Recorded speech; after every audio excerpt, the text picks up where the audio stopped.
Hello and welcome back to the Now We Know Show, the show where we discuss a topic of interest and by the end we will have learnt something new and hopefully you will too. I'm Zak. I'm Buzz, and this week we're looking into the exciting and fascinating world of wild camping. Ooh.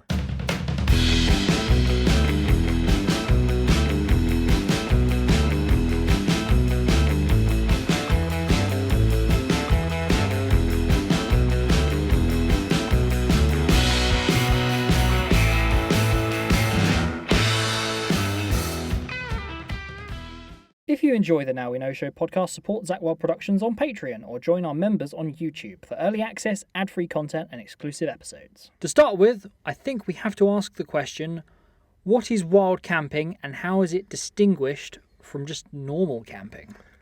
That is a very good question and probably the best question to start with.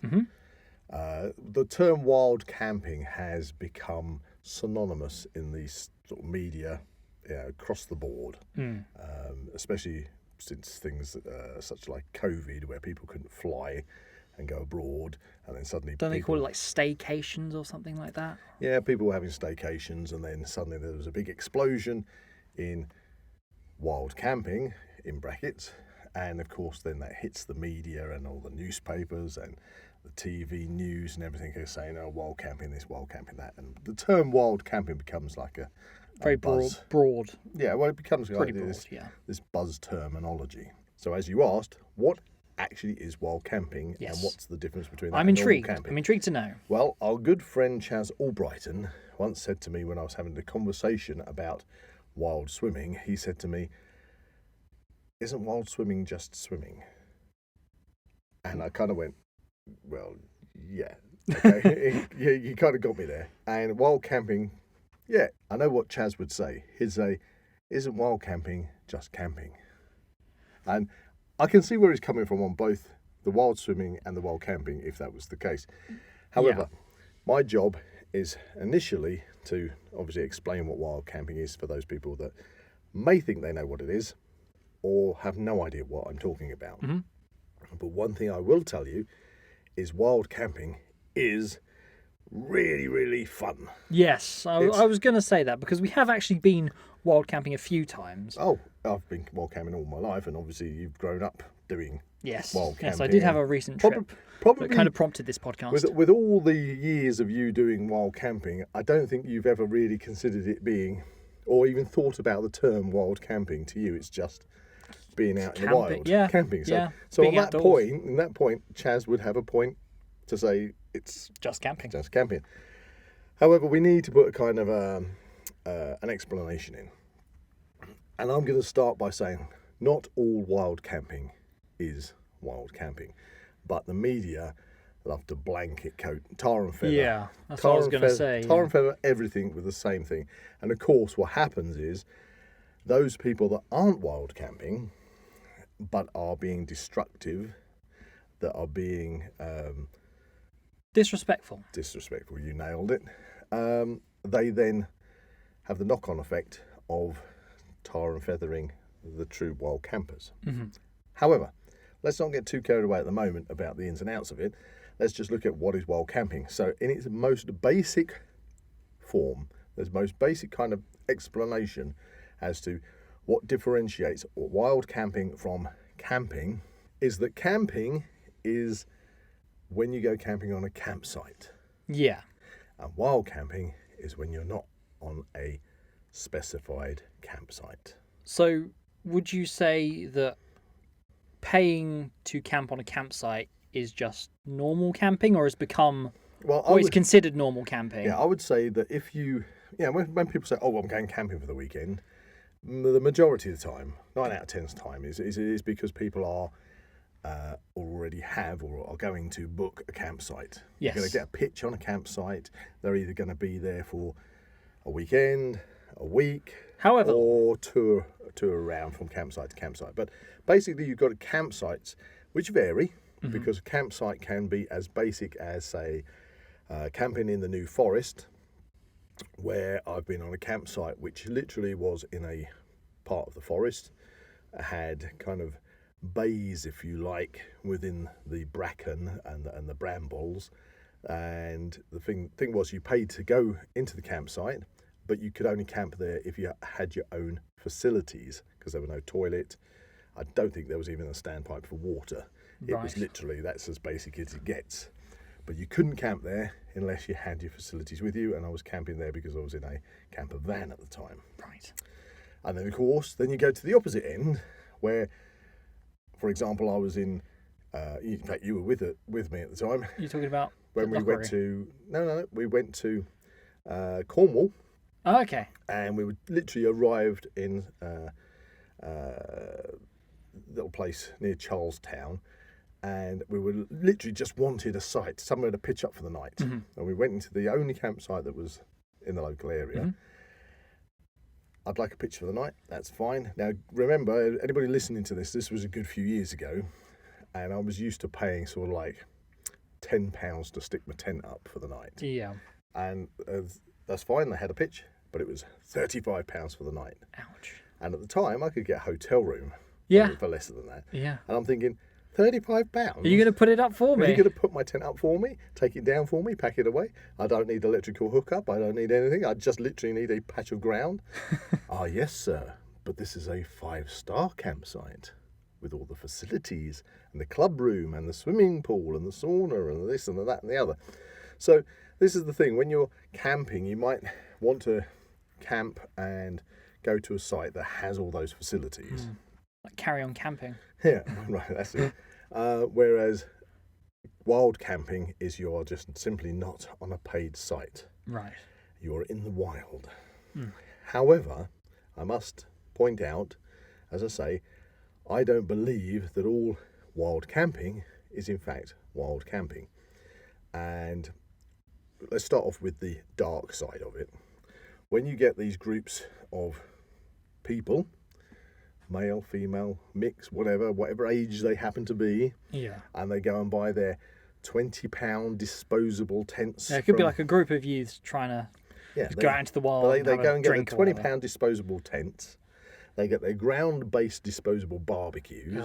Oh, they're the worst, aren't they? They get 2 bags each of booze, and they go out to a beauty spot, pitch these tents up, have their barbecues, scorch the ground, then start snapping branches off of living trees and bushes, dump it on top of the barbecue to try and have a campfire, leave all their beer cans and empty bottles of hooch all over the place, and even leave their tents there the next morning. Yeah, because they can't get them back in the bag. They go, I can't be bothered to try. Yeah, I've bought a pop-up one, and it won't go there, but I'll just leave it. Cost me 20 quid. Yeah, it's like cheap enough to just, That is not wild camping. Definitely not. Is disrespectful vandalism. Okay, that is just vandalising the countryside. Yeah, that is being a little out. Very detestable. You know, I hate all of that. But unfortunately, it's that kind that of has the attitude knock-on effect, doesn't it? That really stops everybody else being able to enjoy wild camping. However, there is another side to wild camping, which again is not wild camping. And for that, I'll use the example. I was watching a programme which had Paul Merton and his wife, and they were touring around in a camper van.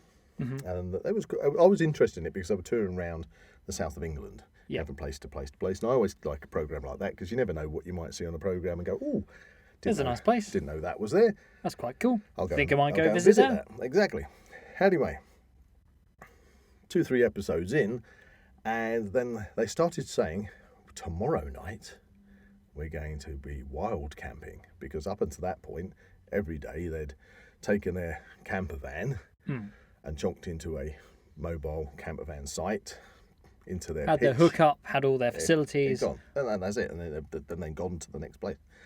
But unless I was intrigued, they're in a camper van, they're going wild camping.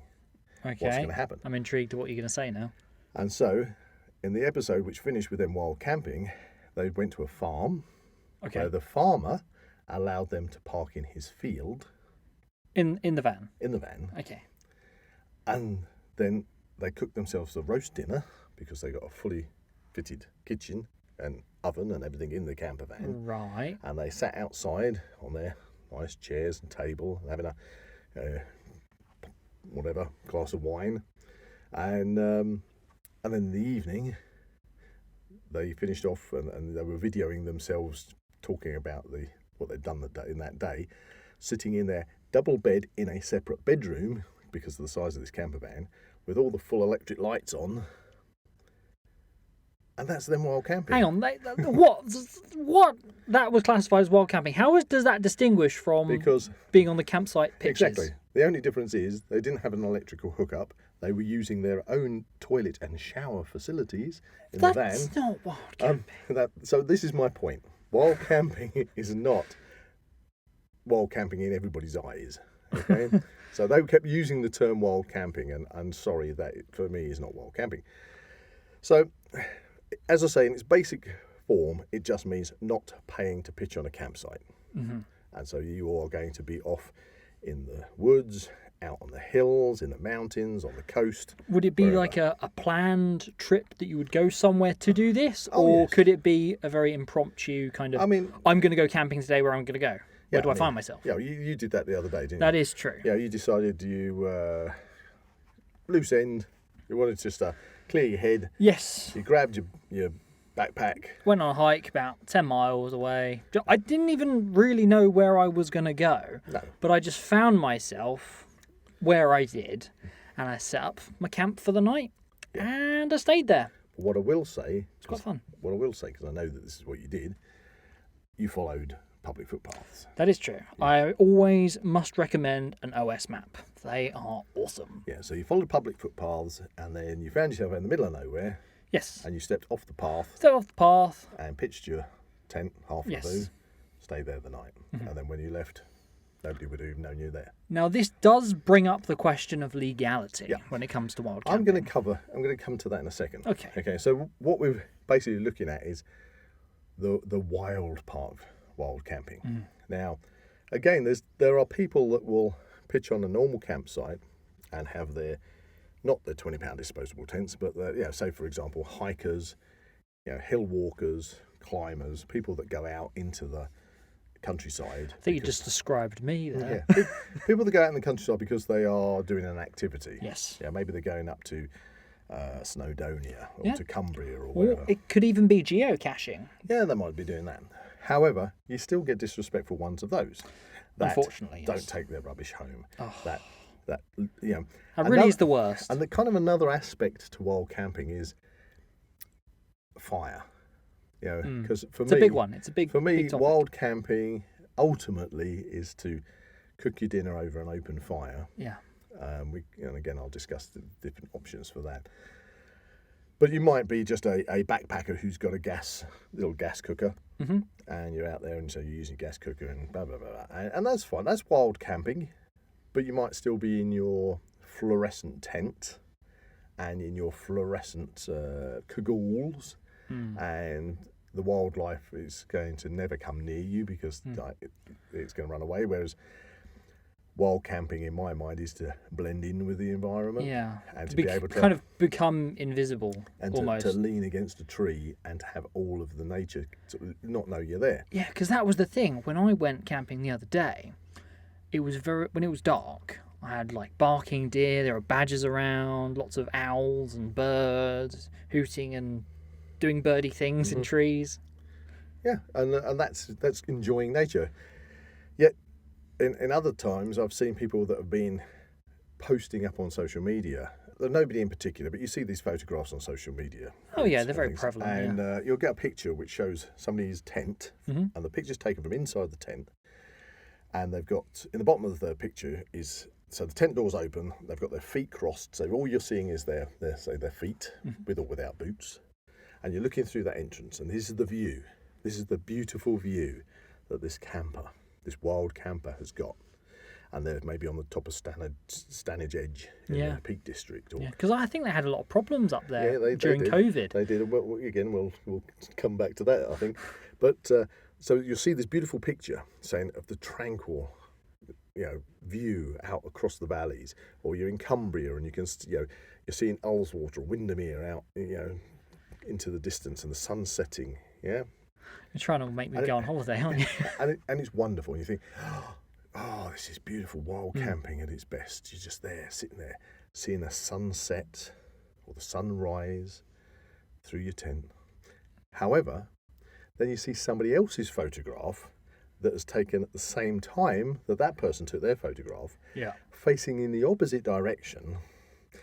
And there's the guy's feet sticking out the tent, and there's 30 other brightly coloured tents pitched left, right and centre all around the place, with everybody fighting to try and get that perfect photograph. And, oh, hello mate, how you doing? And having a chat. And this isn't wild camping. Yeah. You got 30 tents pitched in a... I must say, going camping, I never want to go camping and go somewhere to just be around some more people doing camping. No. I want to be in the middle of nowhere, alone. Which is the essence of wild camping. Yeah. So going back to your campsite experience, for example, to sum up exactly the kind of things that occur that make you say, oh, I don't want to go on a paid pitch, is, we went to that site down again. It was in Cornwall. We turned up. They gave us an allocated pitch number.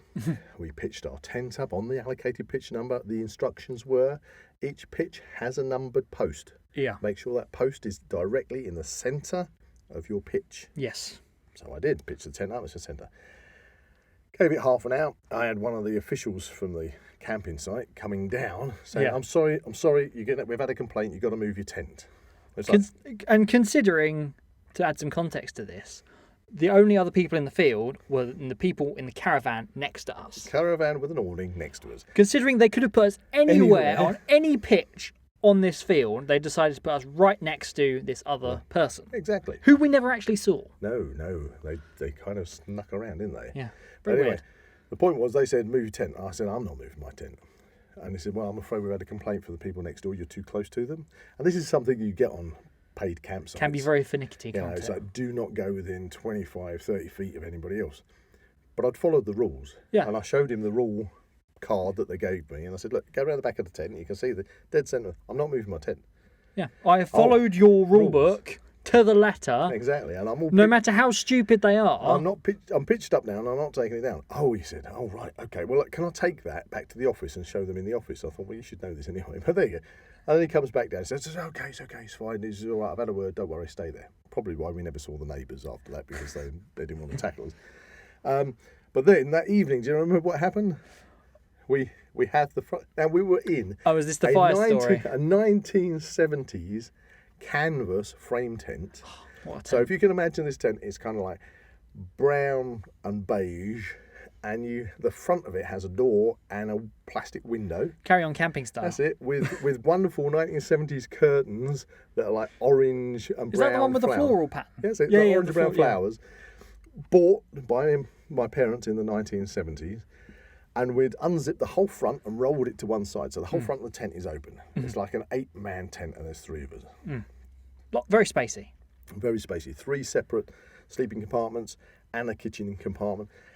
And I'd already checked on the campsite, because coming back to the fire thing for a moment, campsites either they won't allow you to have a fire. Yeah. Or they will allow you to have a barbecue. Under certain conditions. As long as it's or in a certain place. As long as it's over, say, 12 inches off the floor, so it doesn't scorch the grass, or you're only allowed to have it in that certain designated barbecue area. Checked with that campsite, and they'd already told me that I could have a barbecue off the floor. So that was fine. So I put my firebox there, which was 12 inches high, or about 18 inches. I put a steel plate underneath it just to make sure that nothing was going to scorch the floor. And we've got charcoal in it. And we'd cooked our dinner, and then we're sitting around it. Quite merrily, just enjoying the sun's gone down, it's starting to get dark. And then this guy comes running across the field. No! Oh no, my God! Ah! He's like, what's the problem? You're all going to die! You're going to die, you'll suffocate me. This is not an over-exaggeration on this. This guy's got so many people have been dying because they've been suffocating. Carbon monoxide poisoning! Fumes off the charcoal. I said, I'm outside my tent, and the tent has got this 20-foot hole in the front of it. It's made of canvas, and it doesn't even have a stitching ground sheet. It's not like it's a little tiny nylon tent. Yeah, that's the problem. The nylon tents with sealed ground sheets become basically a carbon monoxide bag. Yeah, chamber. Because there's no oxygen flow. But where you have an old-fashioned canvas tent, well, drafts are coming through it all the time. Yeah. And let's face it, I mean, you've been on loads of period reenactment camps with me. Then you have people with big, medieval campaign tents. Yeah. And they literally, within these circular tents, the ones you see in all the old Hollywood movies, they've got the roof is held up like a spoked wheel. And they have three. That's right. And generally, they have 3 chains hanging off the wheel with a steel bowl with loads of charcoal in it, in the tent, keeping them warm all night long. Yeah. With no fear of suffocation, because it's a canvas tent and there's like no ground sheet. But would you say that people have become so indoctrinated to kind of this kind of idea that camping is such an alien thing for humans to do? Yeah, but unfortunately, what people do, and don't underestimate this, Zach, because people are very stupid in certain respects sometimes, and they'll have a small nylon tent which doesn't breathe, has a stitched in ground sheet, and then they stick a ground-based barbecue in the front of the tent and zip it up. They've done their cooking, zip it up, it's still burning. Yeah. And then They probably think, oh, that's going to keep me warm. And of course, what it does, pushes all the oxygen out, Yep. and then they suffocate. It's happened. It's very, very unfortunate. And please, anybody listening to this, don't do that. But Get a canvas tent. Get a canvas tent. But to have people running across the field at you, waving their arms, going, are you thinking, what's happening today? What has happened to camping. humanity? And what's happened to my camping experience? So it was like, no, I'm not doing this. Yeah, it's not like you get a refund for that. Yeah, I'm not just because somebody's. I'm not doing this. You. I'm not camping on another paid site for as long as I can avoid it. Okay? Yes, very much so. So we're back to going and camping, wild camping, and the legality of it. Okay. I did ask about this earlier. Yeah. So wild camping is all part of, if you like, the right to roam. Now, the right to roam is allowed in Scotland, not in England, Wales, and Northern Ireland. So in Scotland, you can pretty much pitch up anywhere you want if you do it respectfully. Yeah, it doesn't have to be like a minimum distance from any kind of road, or is that in Dartmoor?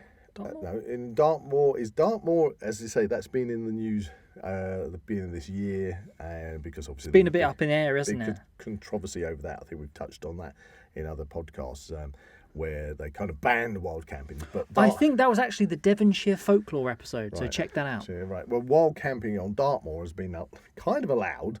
Landowners have allowed people to camp there without any issues. Off the top of my head, it was a case that you can't go on there with vehicles, but you could walk onto the moor and pitch up, as long as you were, as you say, away from the road, and of course any rubbish or anything you meant to take back with you. However, because of COVID, because people couldn't fly abroad, people were just heading to the coast, heading to the moors, heading to Snowdonia. Like in the hundreds. Even when they were being told you're not allowed. You're not allowed. Again, that was Stanage Edge, wasn't it? I mean, there was places like Snowdon where people weren't meant to even be out, and there was a 2.5-hour queue at the summit to try and get your picture up on the summit. Queue. What? No. And it's like, this is the mentality of some people.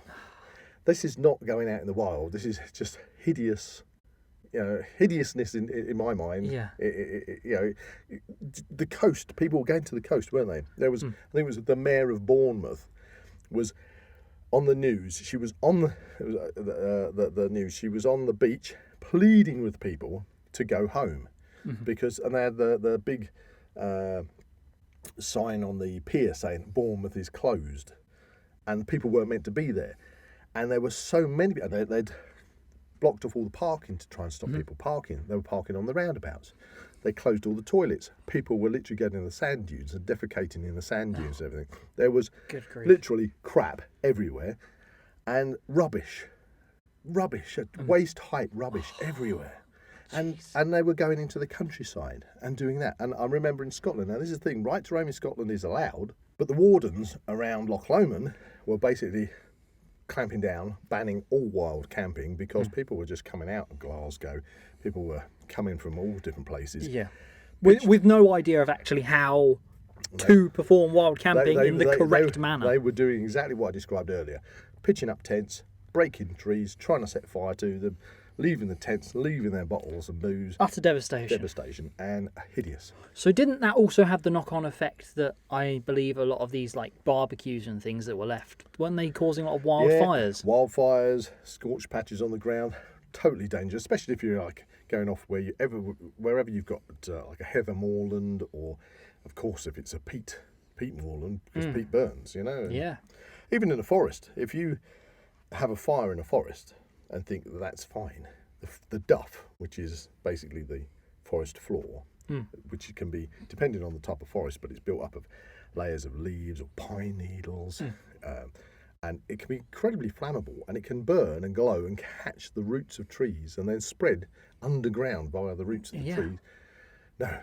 So we'll cover fire in a second, but wild camping right to roam is allowed in Scotland, but not Northern Ireland, Wales and England, which causes a lot of controversy because people go, this isn't fair, I should have the right to roam, this is really against my human rights. Everybody has stolen the land because the land is owned by private landowners, it's owned by councils, it's owned by Forestry Commission, National Trust, places like that, and you are not permitted to go and camp on this land. You have common land. The village we have has a common. Yeah, it does. Where you have the right to roam around on the common, but you can't camp on it. Okay. However, saying that, and I know there's a lot of people that are very up in arms about having the facility to have the right to roam. So when it comes to the right to roam, I have a kind of split over whether we should or we shouldn't, because when you say allow everybody to have open access to everywhere, that then gets rid of that filter, doesn't it? It gets rid of the filter, and then the people that ruin it will come in the masses. They will ruin it, and of course the people that would say, this is what I've always wanted, then suddenly will say, nope, sorry, you can't have this. No, not happening, never again, because they do it without respect. So then from an environmental perspective, there's a lot of habitats that are very delicate. We have very precious wildflowers and things that need to be protected. You can't have people just stomping across these areas. People don't, like bluebells and things, people don't know about that at all. A friend of ours, JJ, JJ's, if you're listening to this, go and check out JJ Outdoors YouTube channel. He went to one of the woods where he had permission. Okay, we'll have to get to that in a second. Yeah, but he went there to have a permission camp and found that some people have been in there and they just trashed the place. Yeah, no respect whatsoever. They've been digging all the bluebells up, just ripping the place apart. The guy was literally in tears over this. And that's the kind of thing that happens if you just say, yeah, go on, go do whatever you want. Do whatever you want. So, however, what I will bring up is that if you go onto the internet and you look up footpathmap.co.uk, it will give you a map of all publicly accessible footpaths and bridleways across the whole of England, Scotland and Wales. Yeah. If you do that, you will discover, if you zoom out, there are thousands upon thousands of miles. Different routes. You have over 140,000 miles of public access footpaths in the UK. Yeah, it's more you could ever want. 20,000 miles of bridleways in the UK. 16,000 miles of national cycle networks in the UK. Yeah, and people complain they don't have access, but if you actually look at that map, I've got to ask you, when you went out the other day and you followed the footpaths, did you have an urge to say, I'm following the footpath along the edge of this farmer's field with his crops in the field, but I want the right to be able to walk straight through his crops in any direction without I want to be there. Being unimpeded whatsoever. Unimpeded. I don't care. I want the right to be able to walk across his crops. No. Now, you might say, if I had the right to do that, I wouldn't do that out of respect because this is the farmer's crop. It's his livelihood. Exactly. But lots of people don't. We go back to what happened during COVID. Yeah. People were just trashing of people the place, were just walking across farmers' fields. No, you can't do that. They're just doing that. Totally no respect. But you've got a huge network, a massive network of public access paths. And I know you mentioned that, was it a website? Yes, website. But again, I'll go back to the actual having a physical map.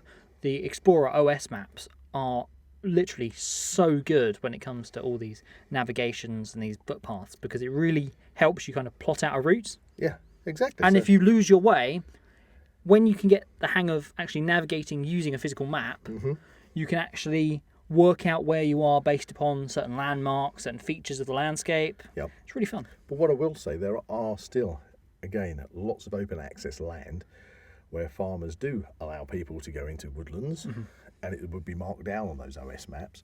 There's lots of national parks, that you are more than welcome to go wandering around, and everything else. It's the hiking, to a great extent, is not a problem, because you do have a huge amount of access. And let's face it, if you are hiking your way through Snowdonia or Cumbria, and it's 10 o'clock at night, no, you're not really going to expect a warden to come charging out of the woods saying you're not allowed to walk here and things like that. Because you're in the middle of nowhere. You're in the middle of nowhere. And that's kind of the essence of where we're going with the wild camping. Now, that's where you have the issue. You can walk, you can ride your horse, you can cycle, you can do all these things, but you don't have a right to camp. That's what annoys a lot of people. You do have a right to camp on Dartmoor, which you did, then you didn't, now you have, because landowners have signed up to a kind of a scheme where they're getting paid some money to allow people to have that access, and then of course that's complaining because people say that now the private landowners are making money out of the fact that... Now there's for and against on either way you look at that. Exactly, but we'll get to how we get round that now. Okay. Of course, camping, wild camping, is illegal. It is not legal unless, this is key, unless you have the landowner's permission. Because I know you mentioned that earlier, didn't you? I did. So if there's a particular place you want to go, if you ask the landowner's permission, you might be surprised. I might go, sure, go ahead. That's fine. You might be out hiking and you might come past a farm and you say, "Excuse me, Mr. Farmer, Mrs. Farmer, I'm tired. Is it okay if I just pitch my tent up?" And if they say yes, no problem at all. You've got all the rights in the world to do that because they've allowed you to. So it's not a be-all and end-all that there's no right to roam. You can ask for permission, and a lot of people will give you permission. But at the same time, a lot of people won't want you walking through their backyard, won't want you on their private land. That's a subject for another discussion. So you can camp, wild camp, if you ask for permission. However, you might not want to ask permission. You might not even know who owns the land you're on. You might not plan that far. And so we come into another stage of wild camping. Okay, which we'll come to. But you did mention, or I've mentioned, about fire. Yes. Fire is, again, not allowed. It's a hot topic. It's a hot topic. It's illegal to set a fire on any private land in England, Scotland, and Wales. And I'm not sure or familiar with the laws in Scotland, but I'm assuming they're probably the same. Nobody wants people just suddenly sparking up open fires here, there, and everywhere, especially when it comes to the summertime, and people want to go out wild camping in the summertime, and everything is tinder dry. Big no-no. Big no-no. Yes, you can have a bonfire in your own private garden. You can do things like that. There might be restrictions if you live in a smokeless zone, but you can be in your garden, have a bonfire. You can have a fire pit on your patio and things like that. But out there in the wilds, no, you can't legally have a fire. So what do? Okay, we want to go wild camping. We don't have the right to go and wild camp unless we ask the permission of the landowner. And we're not allowed to have a fire unless we ask the permission of the landowner. Which brings us to probably the only way around being able to wild camp in the UK. And when I say the UK, I'm talking about Northern Ireland, Wales and England, because obviously you do have the right to roam in Scotland. Not necessarily the right to have a fire, though. Need to check up on that one. There are 3 basic rules to follow. And in fact, I would say that the better term for this is not to say these are the 3 rules for wild camping, But I would say these are the 3 rules for another type of camping, which is kind of the same, but we haven't mentioned yet. And that's stealth camping. Okay. Okay. Because technically, wild camping at its best should be stealth camping. I don't like, when I'm out in the wilds, seeing bright red tents pitched all over the place. No. Again, they might not be leaving their mess, but you just think of, say, the base camp in the Himalayas for Mount Everest. It's notorious. You'd say if you were going to climb Mount Everest and you've hiked into the Himalayas and you've reached base camp and you've pitched your tents up, that's going to be like the ultimate wild camping in the middle of nowhere. There is tons of human waste in bags there that nobody ships out. Rubbish everywhere. It is a complete... Just logistically, it's not going to be able to. It is hideous from photos and video I've seen of base camp in the Himalayas. It's horrible. And all these bright tents. Now, you can argue that obviously bright tents and things, and you need, if you're going, say, into an environment where... Like a hostile environment. It's hostile. So you're going for, say, some winter hill walking, and you want to pitch up in the snow. Yeah, you want to be visible. You want to be visible. But during the summer months, in the lowlands, on the, the downs and places, you want to blend in more, because the trouble is wildlife will go, well, I'm off. I don't want to go nowhere near that. There's nothing worse than seeing a hillside peppered with bright yellow and red and blue tents. It just takes you out of it. Takes you out of the experience. That's why we come to stealth camping and wild camping. What you need to do is blend in with your environment. I have to say I'm kind of biased on this, because I'm going to say the best people at wild camping, and especially stealth wild camping, are bushcrafters and survivalists. You got your backpackers, your hill walkers and everybody, and they're out there with their luminous tents and everything, and all that they've got from like go outdoors and things. And they always break, and they're always a bit of crap, really. But I always find that the bushcrafters and survivalists are the ones that respect the environment totally. Not saying anybody doesn't respect the environment, if I'm treading on your toes out there listening to this, but the ones that follow these 3 rules that I have already mentioned, and I'm going to tell you what they are in a moment.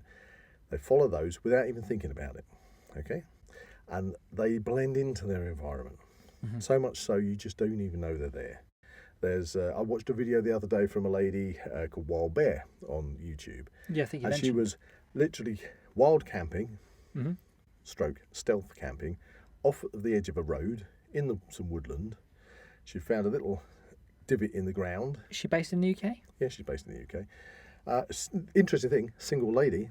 And there are more than, there's not just Wild Bear, there's loads of other ones out there that go wild camping, single ladies by themselves. And you would imagine that would be something that would be really quite scary for single ladies, to go out into the wilds by themselves.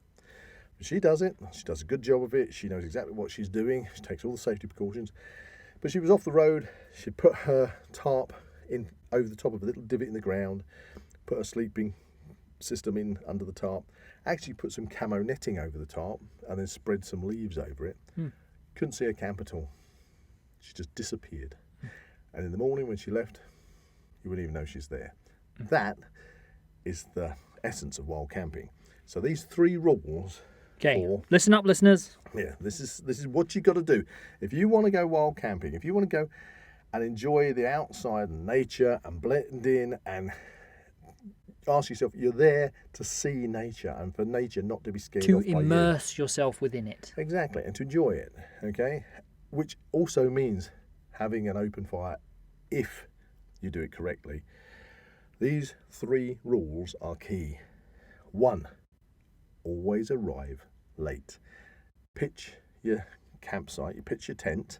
If you're on property that you don't have permission, okay, you arrive late, so you don't disturb anybody and nobody sees you arrive, okay? That doesn't mean go and pitch on somebody's front garden. No. Rule 2, leave early. Sun comes up, you get all your stuff together and off you go. Simple as that. And the 3rd and the most important is leave no trace. Yeah, definitely. So when you arrive, you want to leave the area exactly as you found it, so nobody knows you're there. And for example, if somebody came into my back garden at midnight and I've already gone to bed, and they pitched a tent in my back garden, and then they left at 4 o'clock in the morning, and I got up and I went out and had a cup of coffee in my back garden, and there was no sign that anybody had been there, I wouldn't know the difference. Of course. I'm not offended. Nothing has been damaged. Yeah, there's nothing. Nobody's disrespected anything. It's like, it's no different from a badger coming into the garden, a fox passing through, a hedgehog. Somebody's been and gone. They haven't defecated anywhere. They haven't ruined anything.